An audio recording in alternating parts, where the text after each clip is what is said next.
hoy vengo a contarles parte de la experiencia que estamos llevando en mi país, en Bolivia, y como conflictos de interés, decirles que yo soy usuaria de la marca Electa desde el año 2018 y estoy acá gracias a la invitación también de INVAP y por supuesto a la aceptación de los organizadores.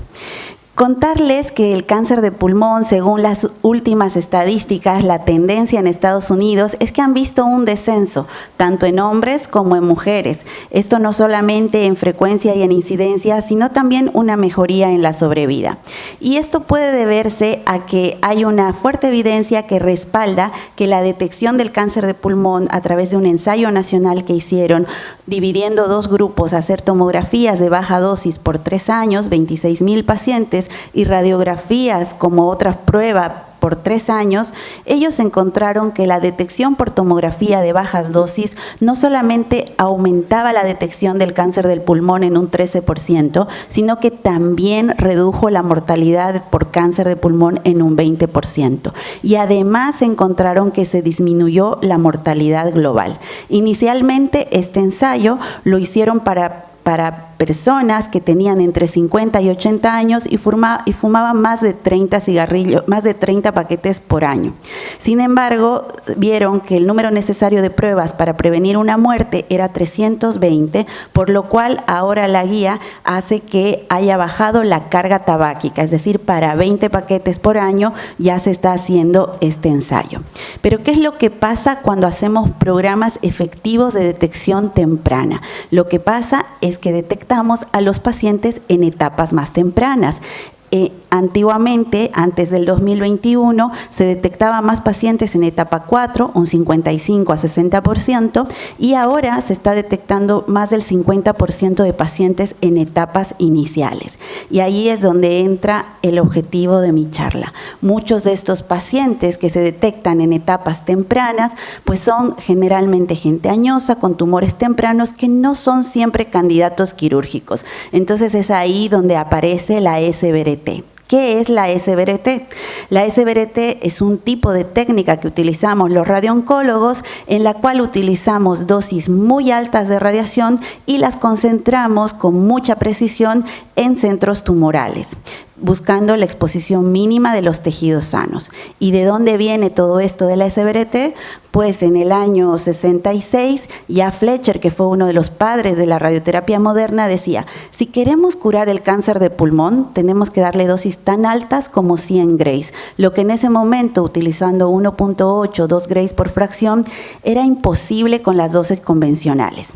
Y Lercher, en el año 68, que fue el padre de la radiocirugía, él ya en el Instituto Karolinska utiliza dosis altas de radiación para atacar tumores cerebrales con excelentes resultados, tanto así que nace la radiocirugía cerebral.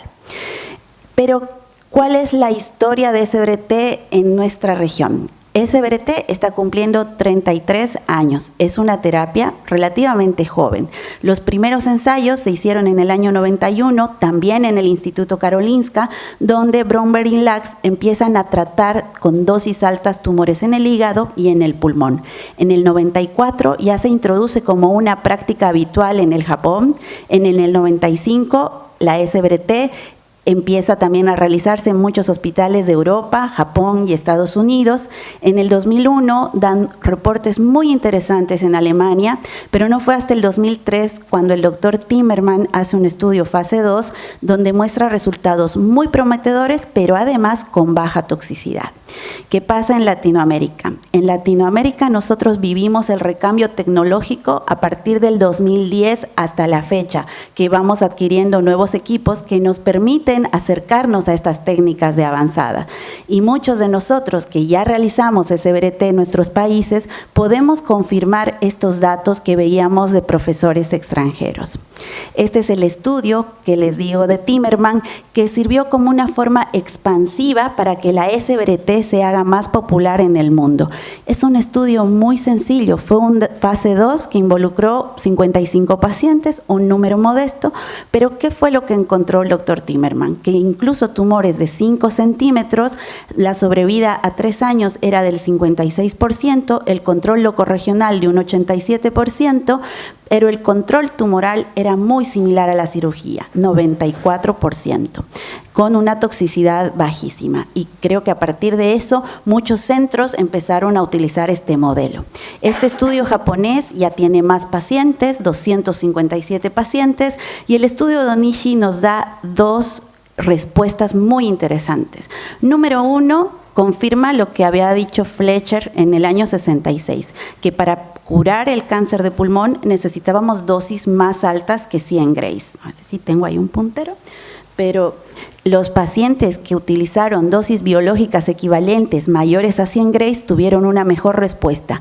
Y otra cosa que nos dijo este estudio es que hubo un grupo de pacientes que sí eran operables, porque este modelo lo utilizábamos sobre todo para pacientes que eran inoperables, que se beneficiaron también del tratamiento con buenas sobrevidas. En cuanto a los estudios de SBRT en etapa temprana para pacientes operables, como tenemos muchos resultados, pero fíjense acá, 96% de control local a 4 años. Es decir, ¿qué mensaje nos da esto? Que la SBRT es curativa, ofrece un control local a largo plazo, porque inicialmente los resultados nos decían que como se utilizaba en pacientes inoperables, de todas maneras eran pacientes que iban a morir en el corto plazo por comorbilidades y no se sabía mucho si la SBRT se podía aplicar en pacientes operables. De todas maneras, sí hay fallas regionales y metástasis a distancias. Sin embargo, la toxicidad es muy comparable, es muy baja cuando hacemos este tipo de tratamientos. Tanto es así que hoy hay 2 estudios en marcha que están probando SBRT en pacientes que se pueden beneficiar de una cirugía. Tenemos este estudio que se llama Stablemates, que su objetivo es reclutar 287 pacientes, va a completar el reclutamiento este año, y lo interesante de este fase 3 es que todos los pacientes van a tener una consulta previa, tanto con el radiooncólogo como el cirujano torácico, antes de someterse a la randomización. Y un estudio similar, que es el estudio Valor, que es más ambicioso porque quiere reclutar 670 pacientes y se espera que termine en 2027, este va a ser una videoconsulta para pasarles un video a los pacientes, tanto del radiooncólogo como del cirujano torácico, antes de la randomización. Entonces, cada vez estamos tratando de investigar si la cirugía puede ser reemplazada por la SBRT. ¿Qué pasa con los tumores centrales? Los tumores centrales se definen como aquellos tumores que están cerca de la flying zone, que llamamos, que es una zona de 2 centímetros alrededor del árbol tráqueo-bronquial. Cuando irradiamos estas zonas tenemos estructuras muy delicadas como el esófago, la tráquea, los grandes vasos, etc. En el estudio de BESAC del RTG 0813, ellos hicieron una restricción de dosis del 105% a los órganos de riesgo, y aún así encontraron toxicidad menor al 20% y tuvieron toxicidades graves, toxicidades grado 5 como úlceras esofágicas, sangramiento, hemorragia broncopulmonar, porque estas estructuras son muy delicadas y hay que restringirlas aún más. ¿Y qué pasa con los tumores ultracentrales? Ahí todavía estamos más complicados, la definición todavía no es un estándar. Para la Universidad de Stanford, que lo tienen ahí, ellos definieron un tumor ultracentral cuando el tumor tocaba al árbol bronquial proximal. Ellos hicieron una dosis de 50 Grays en 4 o 5 fracciones y no tuvieron problemas. ¿Qué pasó con esta Universidad de Holanda, que es la BUMC? Para ellos, la definición de tumor ultracentral es aquel tumor que tocaba la tráquea o los grandes bronquios. Y ellos hicieron 60 Grays en 12 fracciones, pero encontraron un 15% de hemorragia mortal. Este estudio llamó la atención en que hay que hacer SBRT con mucho cuidado en pacientes que están anticoagulados o antiagregados. Y el estudio PMH Este estudio, para ellos, un tumor ultracentral es aquel que se superpone al árbol bronquial, al esófago o a la arteria o a las arterias y a las venas pulmonares. Ellos hicieron 60 en 8 fracciones y tampoco tuvieron problemas.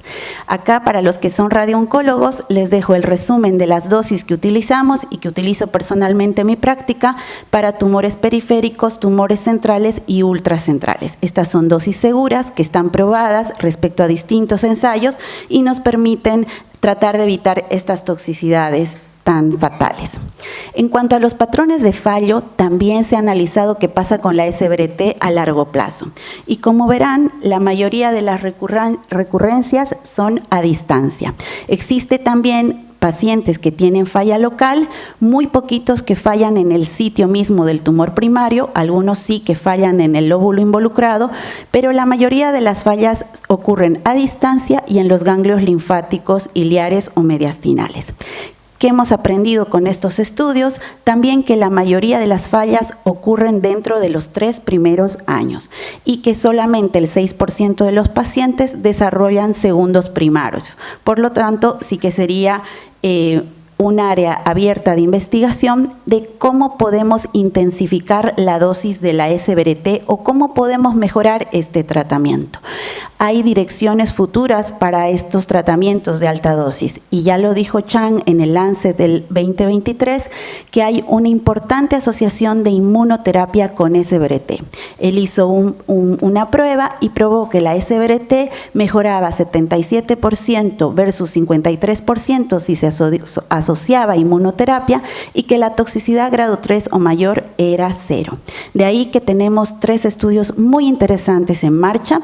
Tenemos el estudio SWOG que explora el atezolizumab utilizándolo neoadyuvante, concurrente o adyuvante por 6 meses. El estudio de Keynote que va a utilizar pembrolizumab versus placebo asociado a SBRT y el Pacific que usa durvalumab y lo va a asociar a SBRT versus placebo por 2 años. El primer endpoint del estudio del SWOG solamente sobrevida, pero los otros 2 estudios están buscando sobrevida y también enfermedad libre de progresión.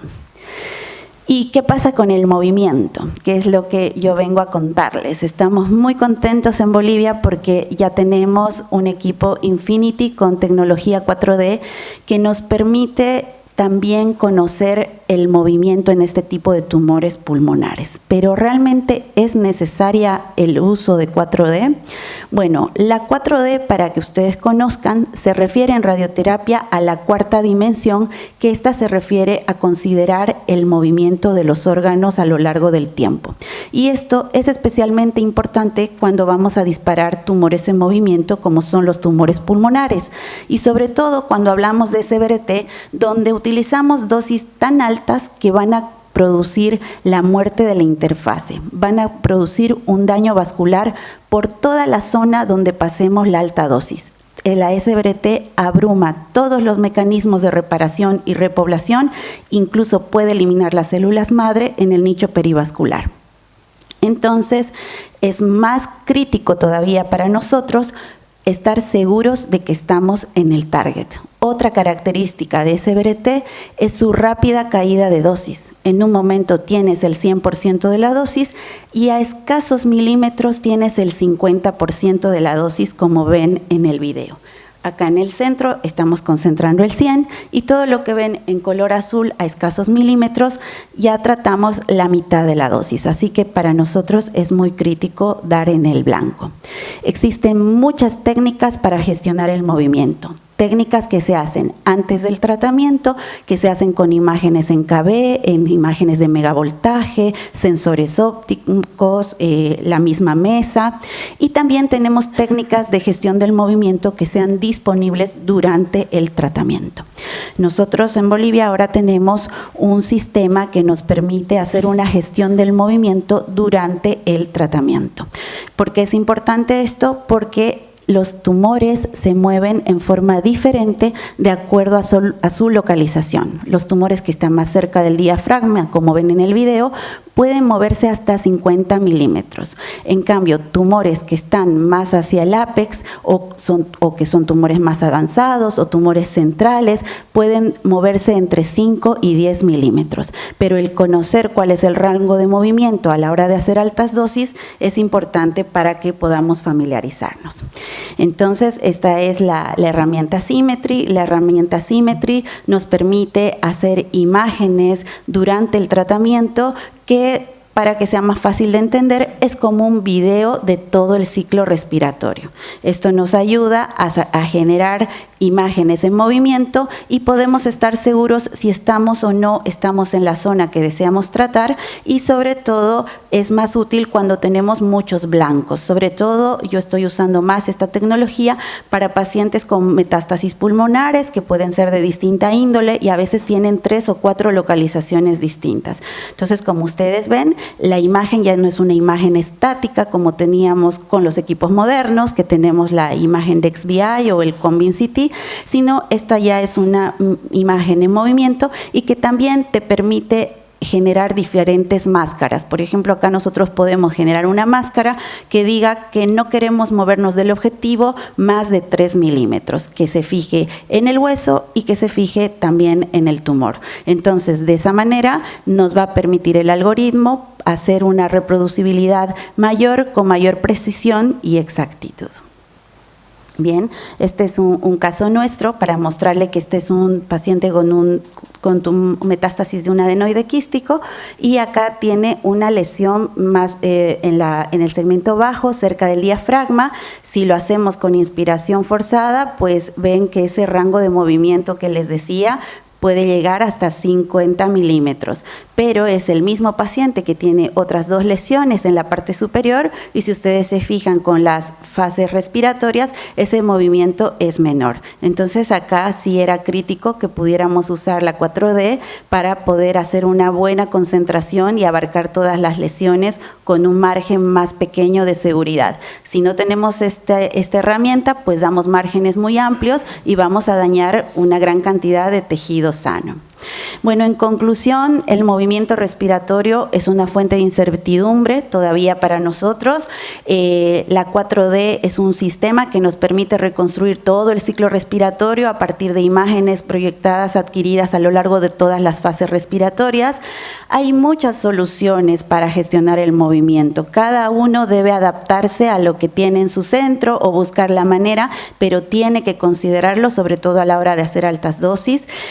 Bueno, la SBRT realmente es una técnica maravillosa, muy noble. Nosotros lo estamos usando no solamente para tumores primarios, sino también para pacientes oligometastásicos, donde logramos realmente la ablación de los tejidos tumorales. Tenemos buenos resultados, es muy cortita, lo hacemos en 1 a 5 fracciones, así que es muy conveniente. Y bueno, en Latinoamérica y también en Bolivia estamos en una curva de aprendizaje. Es importante que podamos transmitir nuestros datos, reportarlos, porque es una técnica muy buena.